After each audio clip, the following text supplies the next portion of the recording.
Hello, I am Jacob Dean, and I am going to talk to you about overscreening and underscreening in solid electrolyte grain boundary space charge layers. This talk is split up into three sections. The first section, I am going to describe the problem we're trying to solve and explain why it's important. In the second section, I am going to describe the model we're using to solve this problem. And in the third section, I'm going to discuss the results we have found so far. So what is the problem we're trying to solve? Grain boundaries, what are they and why are they important to study? Imagine you have a solid electrolyte with two bulk crystalline regions. If these bulk regions meet a misorientation, as shown in the figure on the left, then a structurally different region to the bulk is formed. This structurally different region is known as the grain boundary core. It has been shown computationally and experimentally that grain boundaries increase the resistivity and therefore reduce the ionic conductivity of solid electrolytes. This is shown in the central figure. Solid electrolytes are inherently polycrystalline, as shown in the SEM image of LLZO on the right. Therefore, grain boundaries are ubiquitous in all solid electrolytes. Understanding the resistive properties of grain boundaries is key to optimizing the performance of solid electrolytes. An increased understanding of the resistive properties of grain boundaries can be used to inform manufacturing conditions of solid electrolytes, to reduce grain boundary resistivities, and improve the solid electrolyte's performance. Grain boundaries have two resistive contributions. First, the local structural barrier caused by the structurally different region at the grain boundary core, and second, the focus of this talk, space charge regions. So what are space charge regions? Again, imagine you have two bulk crystalline regions with a grain boundary between them, and that we have two charge species, one which is mobile and the countercharges are immobile. The mobile charge species accumulate at the grain boundary core because of the difference in chemical potential at the grain boundary core to the bulk. This causes a localized net charge at the grain boundary core, which results in a redistribution of mobile charge carriers in adjacent regions. This redistribution of charge carriers is known as a space charge region and has its own separate contribution to the resistance of grain boundaries. Classical models of space charge formation predict that the redistribution of mobile charge species adjacent to grain boundaries is exponential in nature. The concentration of mobile charge species decays with a screening length equal to the Debye length. These classical models treat electrostatic interactions in a mean field manner. This mean field treatment of electrostatic interactions is only valid in the dilute limit. When electrostatic interactions become significant, these models break down as direct correlations between charged species dominates their behavior. The concentration of charged species in solid-state electrolytes is often outside the dilute limit, and therefore we need alternative theories to predict space charge regions in solid-state electrolytes. Other models exist to predict space charge formation in systems with concentrated charged species. However, these are often dependent on the parameterization of these models, or fit to experiment, which limit their predictive capabilities. So what is our approach to investigating space charge formation beyond the dilute limit? As previously stated, the issue with dilute limit models is that they treat electrostatic interactions using a mean field approach. This approach neglects direct interactions between charges and is no longer valid when electrostatic interactions become significant in magnitude. Therefore, we need a model that includes direct interactions between charged species. Here we use a simple cubic lattice with periodic boundary conditions and a single mobile charged species. We apply an evenly distributed background charge to ensure charge neutrality of our system. It is typical to model lattice defects as charged species in space charge studies, and therefore the point charges in our system represent vacant lattice sites of our solid-state electrolyte. We introduce a model grain boundary by including an on-site lattice energy, or segregation energy, to one layer of our simple cubic lattice. Charged species interact with each other using a Coulomb potential, scaled by a provided relative permittivity value.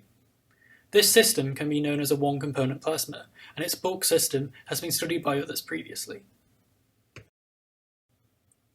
We determine space charge distributions for a number of different concentrations of charge carriers and relative permittivity values using kinetic Monte Carlo simulations. By taking time average distribution of charge carriers over the course of kinetic Monte Carlo simulations, we're able to calculate the distribution of charge carriers adjacent to our model grain boundary. As the video shows, we start with a random distribution of charges. These charges accumulate in the grain boundary layer, and we converge on a space charge distribution in the grain boundary adjacent regions. We then use Bayesian analysis to extract information about the resultant space charge distributions, which we use for further analysis.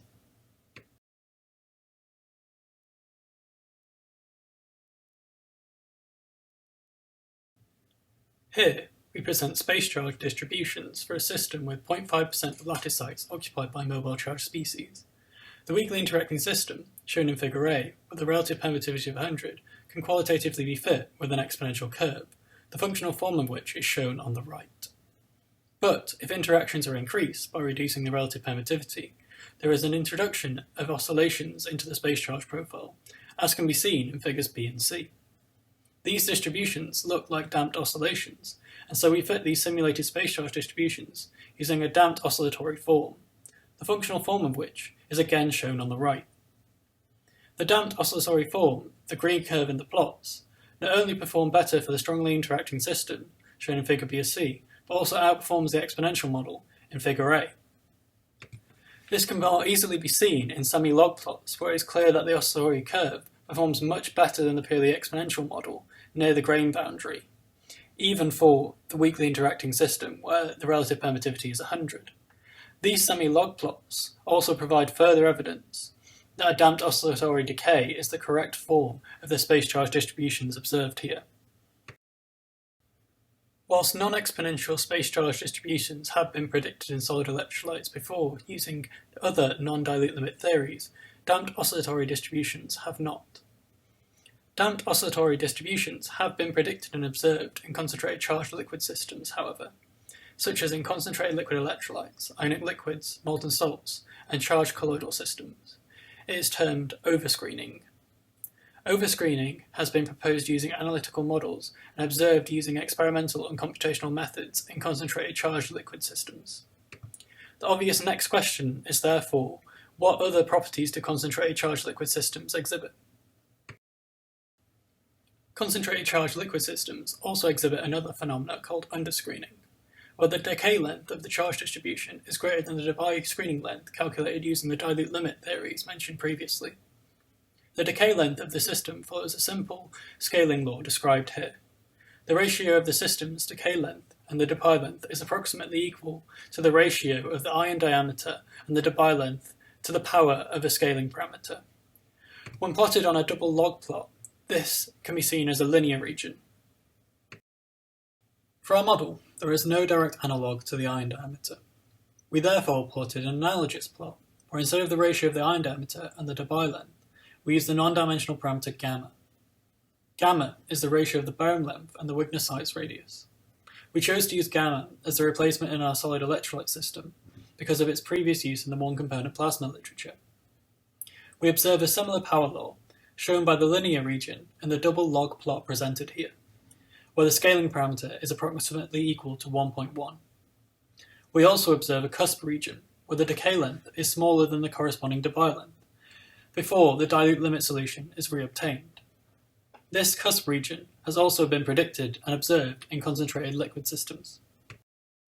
In conclusion, we performed kinetic Monte Carlo simulations to obtain space charge distributions at a model solid electrolyte grain boundary, where we observe overscreening, the presence of oscillatory space charge profiles, underscreening, the presence of decay lengths greater than the Debye length, a cusp region, the presence of decay lengths lower than the Debye length, and a scaling law to predict the degree of underscreening for a system with a given gamma. Combining these observations and comparing them to the liquid state literature suggests that the theoretical methods for investigating liquid electrolytes may be equally applicable to solid electrolytes. I would like to thank these people for contributing to this work and highlight the use of Belina and Michael for the simulations in this investigation. I would also like to bring to your attention that there is a preprint of this work on arXiv that can be found here, and the dataset and the data analysis that correspond with this investigation can be found at this DOI.